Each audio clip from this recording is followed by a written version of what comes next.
보겠습니다.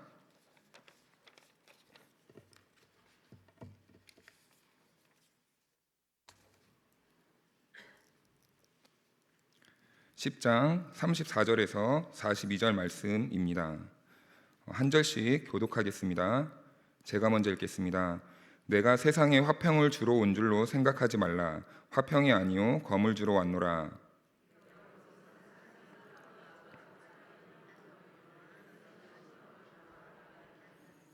사람의 원수가 자기 집안 식군이라.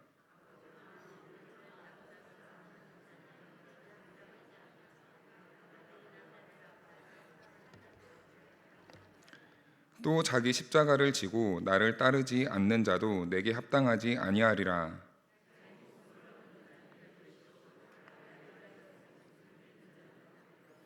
너희를 영접하는 자는 나를 영접하는 것이요 나를 영접하는 자는 나를 보내신 이를 영접하는 것이니라.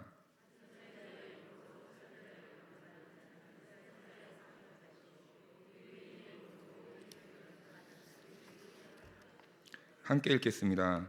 또 누구든지 제자의 이름으로 이 작은 자 중 하나에게 냉수 한 그릇이라도 주는 자는 내가 진실로 너희에게 이르노니 그 사람이 결단코 상을 잃지 아니하리라 하시니라. 아멘. 할렐루야. 네, 오늘 이 저녁도 하나님의 은혜와 평강이 넘치는 복된 저녁이 될 수 있기를 축복합니다. 사랑하는 성도 여러분, 항상 성령 충만하십시오. 말씀으로 충만하십시오. 그래서 우리가 살아가는 목적이, 그리고 우리의 삶의 방향이 온전히 하나님께로만 있기를 축복합니다.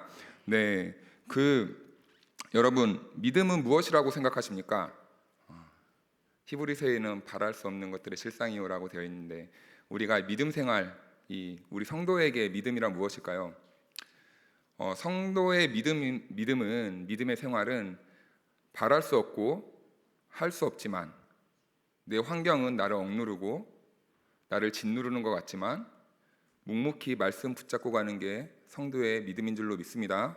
오늘 우리가 그렇게 세상 가운데서 세상이 우리를 억누르고 조롱하고 우리를 비웃는 데 보여도 우리는 예수 그리스도의 제자로서 하나님의 말씀을 믿고 끝까지 그 길을 가야 될 줄로 믿습니다.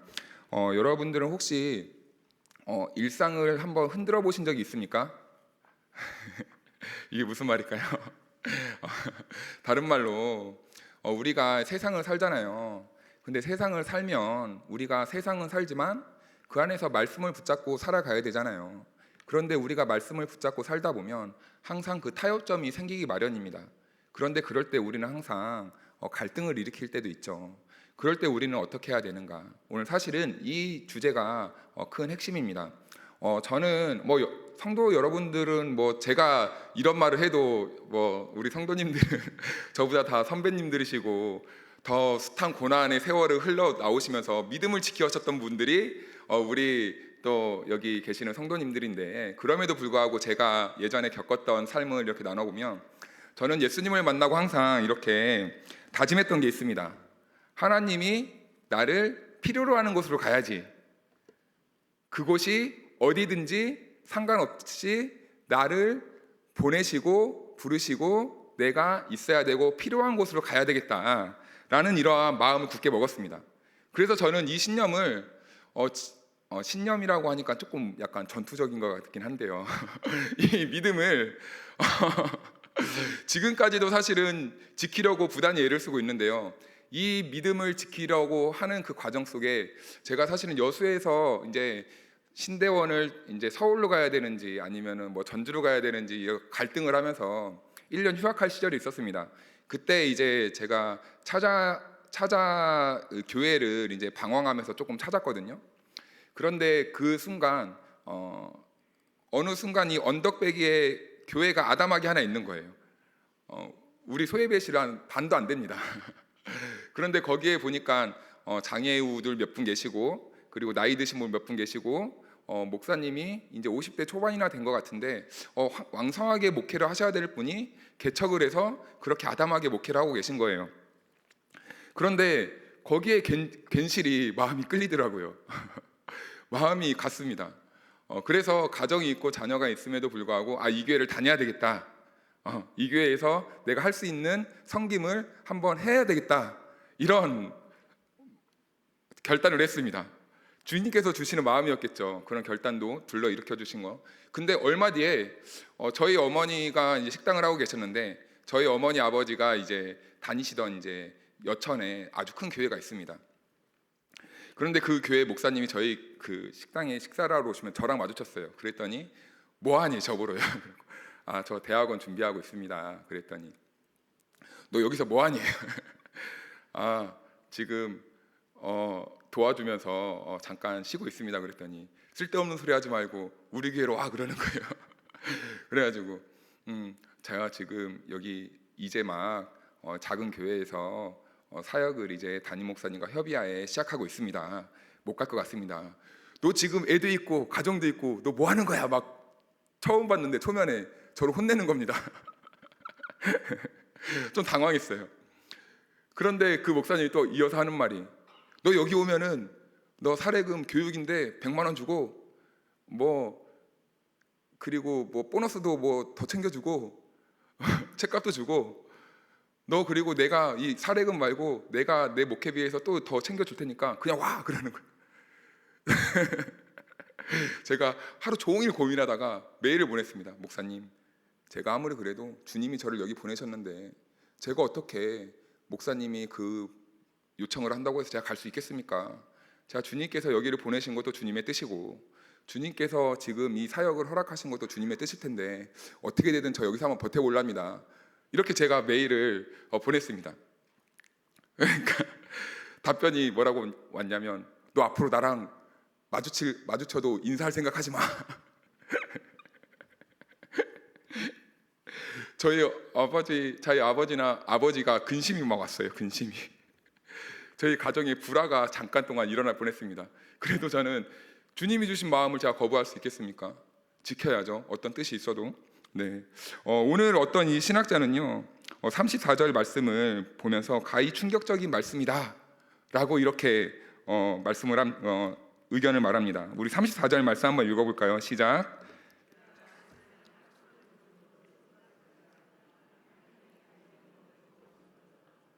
왜 충격적이냐? 예수님이 오신 목적을 지금 뭐라고 설명하고 계십니까? 검을 주러 왔다, 이렇게 아주 무시무시한 말씀을 해주시는 거예요. 네.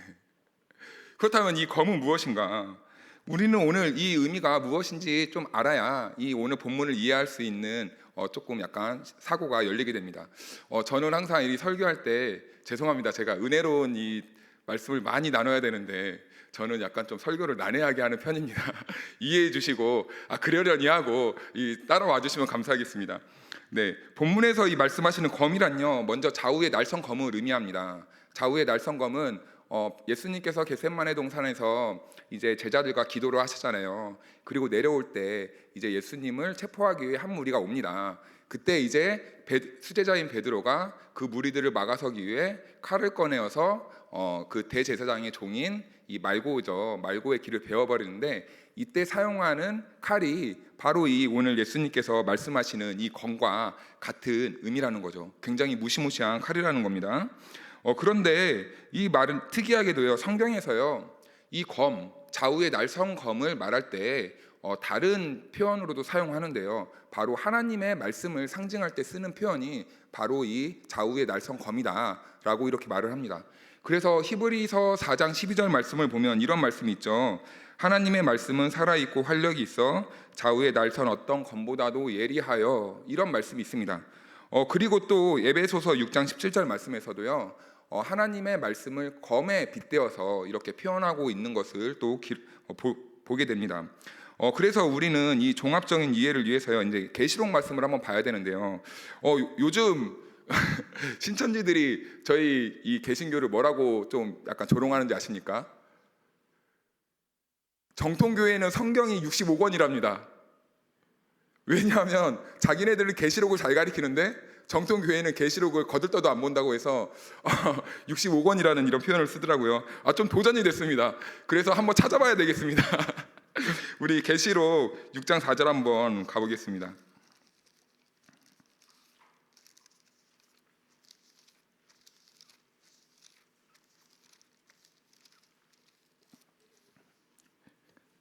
네, 다 찾으셨으면 우리 같이 한번 합독해서 읽겠습니다.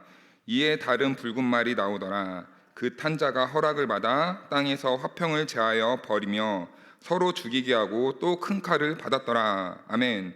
여기서 이제 붉은 말을 탄 자가 화평을 걷어갔다. 그리고 서로 죽이게 하며 큰 칼을 받았다고 여기서 말씀하고 있는데요. 여기에 나오는 이 칼이 오늘 이 본문에 나오는 이 검과 같은 그러한 단어입니다.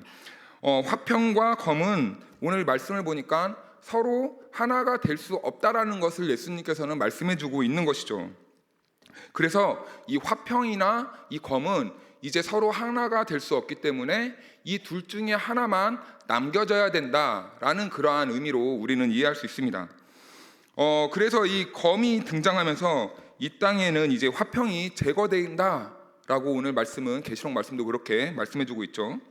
왜냐하면요, 이 화평과 검은 또 다른 이 함께할 수 없는 이 반대의 개념이다라는 것을 그렇게 알 수 있습니다.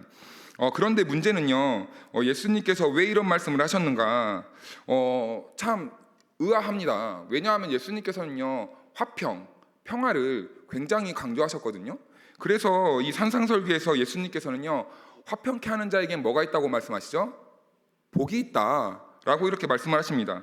그리고 예수님은 내가 온 것은 화평하게 하러 왔다, 또 이렇게 말씀하시는 구절도 있어요. 그리고 두려워 떠는 제자들에게 찾아와서 예수님께서는 내가 너희에게 평안을 끼치노라 이렇게 말씀하시기도 했습니다.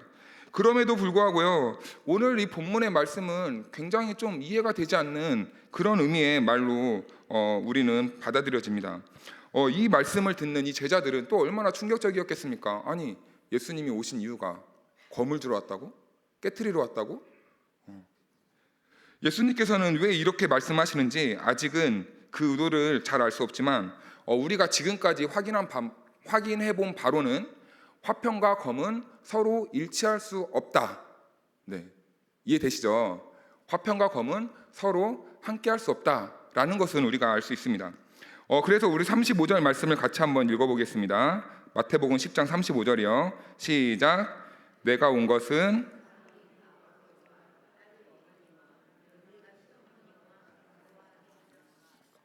네, 예수님이 오신 목적을 말하는데요. 또 오신 목적이 그 가족에게 뭘 주기 위해서 오셨다고 합니까? 네, 불알. 이제는 완전히 대놓고 예수님께서 가정을 망가뜨리겠다라고 이렇게 말씀하시는 듯 보입니다. 그런데 36절을 이어서 볼까요? 우리가 자주 이 남편분들한테 많이 사용하는 이 구절이죠. 암송되는 구절입니다. 같이 한번 읽어보겠습니다. 시작. 네, 사람의 원수가 자기 집안 식구니라 이렇게 말하고 있습니다.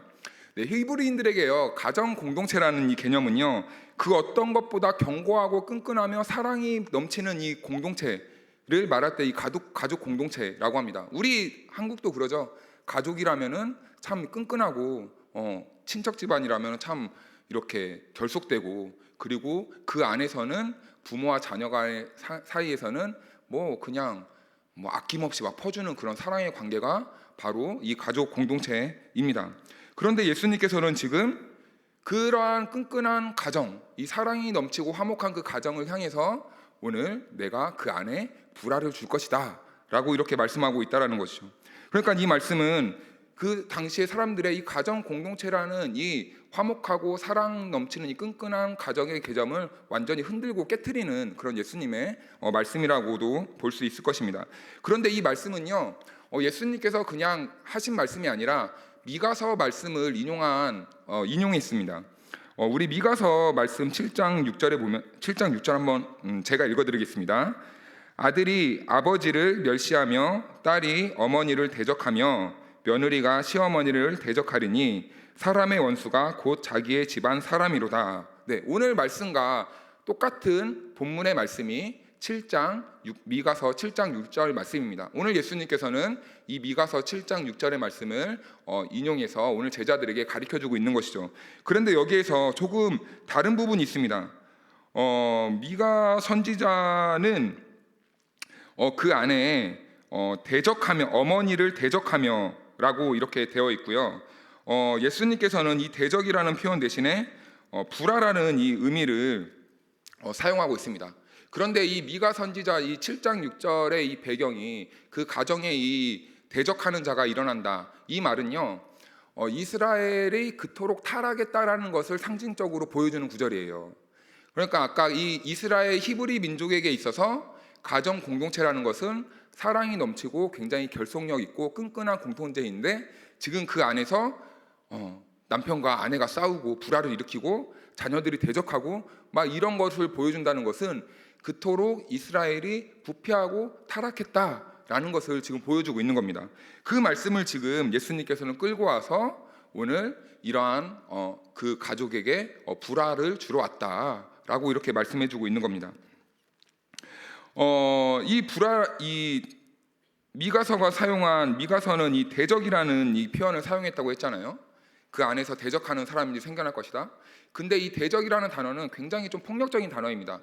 싸워서 결국 죽여서 승리하는 것을 대적한다 이렇게 표현하는데요.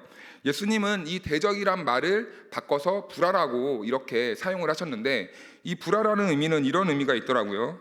나누다, 구분하다, 구별되다. 그러니까 가정에게 이 불화를 주러 왔다는 것은 그 가정을 나누고 구분하고 구별시킨다 이런 의미가 있다라는 거죠. 그래서 이제 예수님께서 제자들에게 이 했던 말씀을 우리가 이제 좀 종합해서 이해해 보면요. 예수님께서는 하나님의 말씀이 제자들을 통해 이제 제자들을 보내시잖아요. 예수님께서 그 제자들을 보내시는데 이제 제자들이 하나님의 말씀을 전할 거 아닙니까? 그럼 이 제자들이 하나님의 말씀을 세상 가운데 이렇게 전하고 선포하면요. 그 하나님의 말씀이 선포되고 전해질 때 세상에서는 그 하나님의 말씀을 배격하고 거부하는 이런 사람들이 생겨날 것이다 라고 지금 예수님께서는 말씀해 주는 겁니다. 그래서 심지어 이 하나님의 말씀에 대한 이 저항은요, 이 세상뿐만 아니라 그 가정 공동체 안에서도 이렇게 하나님의 말씀으로 불화가 일어나고 나누어지고 구분되어지고 그리고 구별되는 그러한 모습도 나타나게 될 것이다 라고 지금 예수님께서는 제자들에게 가르쳐주고 있는 것입니다. 여러분, 우리가 솔직하게 그렇지 않습니까? 우리가 예수님의 제자로서 예수님의 복음을 들고 이제 우리는 세상으로 나아갑니다. 그리고 우리는 예수님의 이 복음의 말씀을 우리가 선포를 하든 우리가 삶으로 드러내든 우리가 속해 있는 그 세상엔요 잔잔할 수가 없습니다. 우리가 하나님의 말씀을 들고 선포하고 보여주면요 그 공동체는 그때부터 혼란스러워지기 시작해요. 복음을 가진 우리 때문에 참 많이 힘들어집니다. 제가 예전에 오늘 또 제 얘기를 좀 많이 하게 되네요. 직장 생활을 할 때 제가 창원으로 한 몇 개월간 파견을 간 적이 있습니다. 근데 거기에는 외국인 노동자가 굉장히 많았거든요. 근데 외국인 노동자는 저보다 더 오래된 분들도 많지만 제 때만 해도 제가 최저 시급이 3,610원일 때 제가 근무를 했습니다. 저보다 더 낮게 받으신 분들 많을 텐데 죄송합니다.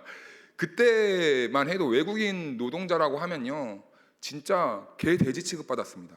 제가 깜짝 놀랐어요. 하루는 일을 하는데 어떤 저보다 나이도 많은 그때 제가 20살 중반 초중반이었으니까요. 그런데 다리를 막 절뚝절뚝 거리는 거예요. 그런데 힘든 일을 막 감당하고 있어. 한쪽에 가서 막 테이프를 뜯더니 자기 발을 막 감싸요. 알고 보니까 어떠한 뾰족한 곳에 찢어졌어요, 발가락이. 그런데 참고 일을 하더라는 겁니다. 왜 그랬을까요? 제가 물어봤어요. 왜 그러냐고. 왜 그렇게 무모하게 일을 하냐. 제가 어린 나이에 마음이 너무 아파가지고 그때 제가 좀 성령이 충만했거든요. 보고 못 지나쳐. 어떻게든 막 물어보고 관여하고 막 알아내야 돼요. 막. 여기서 내가 쉬고 병원을 가면요 잘린다는 거예요. 말이 됩니까 20세기에? 그러니까 그 고통을 참아내야 돼요, 그 사람은. 제가 눈물이 막 나더라고요 그때. 아니 이게 정말 내가 사는 한국 땅 맞는가? 근데 그 사업장이 그 간부들이 또 교회를 다니는 사람 중에 또 저 아는 분도 있었어요. 그게 당연하다는 거예요. 그게 제가 그분한테 눈을 뜬그랗게 뜨고 이게 말이 돼요? 내가 대들었어요. 그래서 제가 데려다가 병원도 데려다주고 제가 대신 일하겠습니다 막 하고 했더니 다행히 잘 넘어갔습니다. 네. 세상이요, 이익이 안 되면 쓰다 버리는 그런 곳 아닙니까? 그런데 하나님의 나라의 가치를 가진 사람들이 그 모습을 보고 가만히 있는다면 여러분, 우리가 정상입니까? 아니죠. 우리는 그 가운데서 불화를 일으키고 우리는 하나님의 말씀으로 섞어버려야죠. 일으켜야죠. 잔잔한 것들을 깨트려야죠.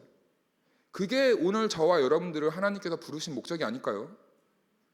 이 땅에 얼마나 하나님 나라 같지 않은 곳들이 너무나 많이 있지 않습니까?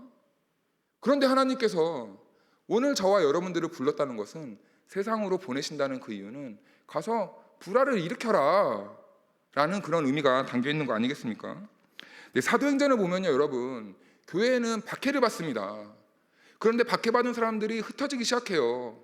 그런데 흩어지면서 정말 놀라운 게 무엇이냐면, 흩어진 가운데서 그 사람들은 자기의 생명을 이렇게 위협을 당하면서도 복음을 전합니다. 복음을 전하니까 교회가 또 세워지잖아요. 그러니까 그 사람들이 뭐라고 하냐면, 그 그리스도인들을 향해서 소동케 하는 무리들이 여기에도 이르렀다라고 이렇게 말을 합니다. 소동케 하는 무리들이 여기에도 왔다. 그렇다면 여러분, 무엇을 말씀해 주는 겁니까? 복음을 가진 사람들, 하나님의 말씀을 믿는 사람들은 세상으로 나아가면 소동케 하는 역할을 한다라는 것이죠. 그런데 우리가 어떻게 이 세상 나라에서 하나님 나라의 가치를 품고 사는 우리가 어떻게 세상을 요동치 않게 한다는 것은 우리의 신앙이 어쩌면 조금 너무 잔잔해진 거 아닌가, 너무 위축된 거 아닌가, 그런 생각을 한번 해봅니다. 그 시대의 성도들, 사도행전 시대의 성도들은요, 세상 안에서 갈등을 일으켰던 무리예요. 전례대로 원래 이랬어, 우리는 이렇게 살아, 그게 아니라 참된 진리를 전하고 가르치고 보여줬던 사람들이 바로 사도행전 시대의 그 박해받는 성도들, 그들이었다는 겁니다. 그래서 사람들은요, 그리스도인들을 향해서 말했을 거 아닙니까? 아니, 왜 가만히 있는 동네에 우리 동네에 찾아와서 너네가 뭔데 왜 잔잔한 우리들을 소동을 일으키냐, 이대로도 좋은데 대체 왜 그러냐. 여러분, 그런데 조심스럽긴 하지만요, 어떤 목사님이 이렇게 말씀을 하더라고요. 신앙생활에서 가장 위험한 신앙이 있다면 좋은 게 좋은 것이다, 이대로만 하자라는 그런 신앙이라는 겁니다. 여러분, 우리가 이제 좀 100년 전으로 가서 선교사들이 우리나라에 복음을 들고 왔을 때 우리나라는 어떻게 됐습니까? 뒤집혔습니다. 난리가 났어요. 양반들은 뭐 저거 있으면 안 되는 것들이라고 막 핍박하고 죽이고 막 진짜 그러지 않았습니까? 그 당시에 여성 인권은 어떤 시대에 여성 인권을 살려낸 것이 바로 선교사들이었습니다. 가난하고 보잘것없고 버려진 사람들을 가르치고 개종시키고 사람 만든 게 바로 그 소동케 했던 무리들, 우리 한국 교회의 선교사들이었습니다. 그런데 여러분, 오늘날 우리는 어떻습니까? 자꾸만 내 안에만 머물러 있어요. 사단이 무엇을 좋아할까요? 그래, 너 가만히 있어, 너 제발 가만히 있어라, 그러지 않을까요? 움직이고 나가서 개혁과 새바람을 일으켜야 되는 우리가 하나님의 말씀을 듣고 쌓기는 잘하는데, 그래 가만히 있어, 그대로만 해, 그게 좋은 거야. 야, 너 움직이면은 교회 어른들이 너 죄송합니다, 안 좋아한다. 그래서 되겠냐? 가만히 있어야지. 좋은 게 좋은 거잖아.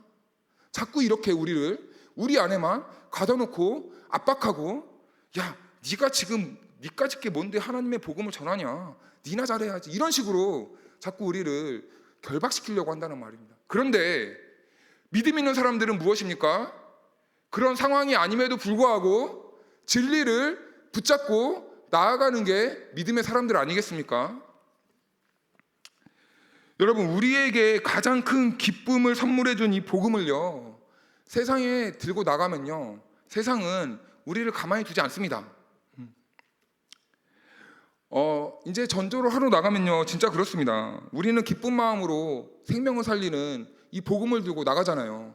그런데 복음을 이렇게 전하러 나가면 사람들이 이제 뭐 어린애들은 막 팝콘 왔다 막 그러면서 막 좋아하고 막 슬러시 준다고 막 좋아하고 저랑 맨날 사진 찍고 막 얘기하고 그러는데, 좀 이렇게 어른들 이를 상대로만 가도 에이 뭐 교회야, 교회는 막 삐딱하게 우리를 쳐다보고 막 우리가 복음을 전하면 막 듣는 디 많으니 막 어떤 아저씨들은 막 괜히 막 치어 막 그러는 사람들도 있고 막 온갖 막 수모를 당할 때가 많이 있습니다.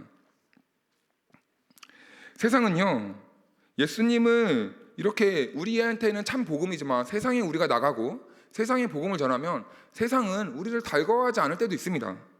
뿐만 아니라 우리가 이 복음을 들고 이 직장 생활을 할 때 여러분 얼마나 힘듭니까?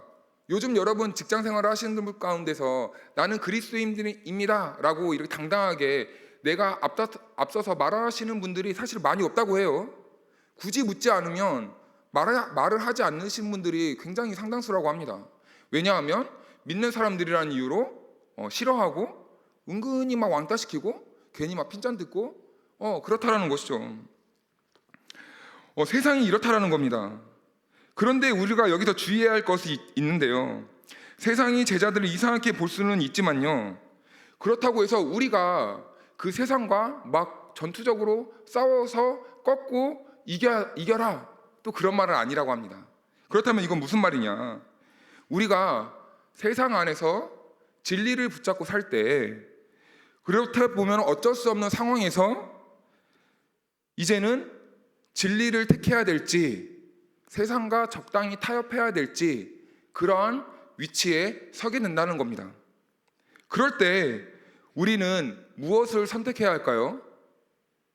무엇을 선택하십니까? 우리는 당연히 진리를 선택해야 된다고 고백을 합니다. 하지만 우리가 일상을 살고 또 때로는 영업을 하시거나 또 자영업을 하시는 분들은 고객을 상대하다 보면 세상을 타협할 때가 너무나 많이 있어요. 직장 생활하다 보면 또 나의 이익을 위해 믿는 것을, 정직한 것을, 성실한 것을 해야 될 만한 그런 일을 또 포기해야 될 때도 있다는 말입니다. 이런 이 진리와 세상의 이 가치 사이에서 우리는 갈등할 때 우리는 매번 넘어지고 신음하고 아파하고 울고만 있어야만 합니까? 우리는 매번 실패했으니 하나님 제가 한 주간 동안 죄만 짓다가 교회에 왔습니다, 용서해 주소서, 이렇게만 해야 되는 게 우리의 인생이어야만 할까요? 그래서 제가 요즘 아동부 아이들에게 이런 말을 하고 있습니다. 야, 교회 와서 맨날 죄만 회개하고 있지만 말고 제발 세상에서 복음으로 살다가 힘들고 지쳐서 하나님 저 힘들었어요, 이런 투정 좀 부려봐라. 제가 알아듣든지 못 알아듣든지 이런 말을 제가 하고 있습니다. 오늘 우리 믿는 성도들이 세상에서 나가서 믿음으로 승리해서 우리가 여기서 하나님의 은혜를 사모하는 게 아니라 세상에서 넘어지고 자빠지고 또 죄만 짓다가 와서 또 죄만 고백하고 그러는 것 아닌가라는 이런 안타까움이 몰려올 때가 있습니다. 우리는 이 진리와 세상 사이에 놓였을 때 우리는 어떻게 해야 되는가? 우리는 넘어질 수밖에 없습니까? 여러분, 우리는 넘어져야만 합니까? 아닙니다. 주님께서는요, 그런 갈등과 그런 압박이 몰려올 때 우리 주님께서는 세상보다 더 큰 하나님을 바라보아야 한다라고 제가 3주 전에 말씀을 나눌 때 그렇게 말씀드렸습니다. 세상 앞에서 갈등할 때 우리가 넘어지고 자빠지고 죄만 짓고 실패하는 이유가 무엇입니까? 하나님이 아닌 세상을 더 크다 여기기 때문 아니겠습니까? 하나님은 살아서 지금도 우리 가운데 역사하시는데 내가 갈등할 때만 하나님은 역사하시지 않는 분이에요. 하나님을 바라보지 않습니다. 떡을 구할 때는 하나님을 잘 찾다가도 내가 보내심을 받은 그 하나님의 나라에 있어야 될 그 자리에서 내가 선택해야 되는 그 순간에는 하나님을 찾지 않습니다. 내 이익만 찾습니다. 그러고 보니까 우리가 하나님을 찾고 우리가 하나님을 기도하는 그 이유와 우리가 삶에서 우리가 선택하는 것을 보니까 우리는 하나님보단 나의 이익에만 관심이 있다는 것을 발견하게 됩니다. 왜죠? 기도하는 것도 내 이익만을 위해 기도하고 삶의 자리에서도 내 이익만을 위해 선택을 합니다. 여러분, 하나님은 어디 있고 하나님의 나라는 어디에 있습니까? 우리는 하나님의 자녀로, 백성으로, 또 예수님께서는 그의 십자가의 사랑으로 우리를 지금 이 자리로 불러주셨고, 그리고 우리를 세상으로 보내시는데, 여러분, 우리는 무엇을 구하고 무엇을 위해 살아가고 있습니까? 하나님은 어디 있고 하나님의 나라는 어디에 있다는 말입니까? 죽어서만 가는 것이 하나님의 나라입니까? 죽어서만 보는 것이 하나님의 얼굴이란 말입니까? 아닙니다. 하나님께서는 오늘 저와 여러분들이 이곳에서부터 하나님의 얼굴을 보여주고 이곳에서부터 하나님의 나라를 보여주고 확장시켜 나가길 원하십니다. 오늘 그 일을 위해 저와 여러분들을 부르셨음을 믿으시기를 바랍니다. 사실은 오늘 말씀이 2가지 꼭지가 더 있는데 제가 항상 말씀을 준비하면요 많이 준비합니다. 그래서 오늘은 시간이 너무 많이 가서 오늘은 이 한 부분만 다루고 나머지는 또 다음에 기회가 되면 나머지 이어서 하겠습니다. 네. 여러분, 우리를 부르신 하나님의 그 목적과 그 의미를 분명히 할 수 있는 저와 여러분들 될 수 있기를 주님의 이름으로 축복합니다. 그래서 우리가 하나님을 하나님이라 시인하며 하나님 나라를 확장시켜 나가는 저와 여러분들의 삶이 될 수 있기를 주님의 이름으로 축복합니다. 네, 우리 찬양하겠습니다.